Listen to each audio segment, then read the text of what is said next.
台南杀警的案件，经过17点钟的追捕，去掠到姓林的凶嫌。不过为案发到破案，锁定几名有可疑的对象，敢若有人留下秘密，先有一个姓陈的通缉犯的口卡流出去，引起网友伫找人，会惊一个赶紧主动投案。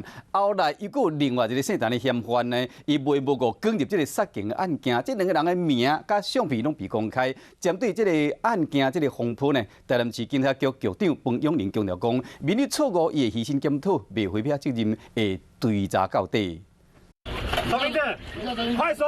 台警察姓林凶手，刚巧早17点钟，路尾嘛是风哭起来。不过这件互全台湾惊一条台南台警察案，为案发到破案，嘛锁定几个可疑对象，其中。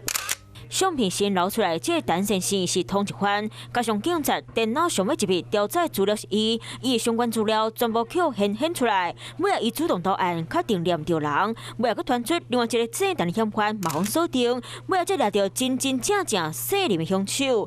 这两个姓陈的嫌犯，因的相片伫咧网络，互大家烧咧乌白团，甚至佫互创治，真侪人都怀疑这办案的过程有人泄露秘密。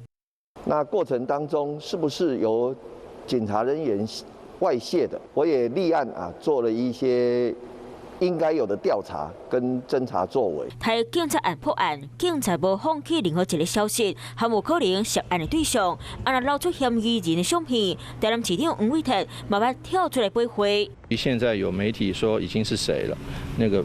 跟事实不符。不过，掠凶手的过程，叫警察锁定的3、4个嫌犯内底，乃有人的相片红泄漏出去。台南市警察局长彭永玲嘛强调：我想面对错误，我们虚心诚恳的检讨，不回避责任。那谁犯错，谁就必须负责。你好，我是宋彦明。想知道更多的新闻内容，请订阅华视新闻的 YouTube 频道，并且按赞、订阅、开启小铃铛。另外，可以上 LINE 贴图小铺来购买华视主播的官方贴图。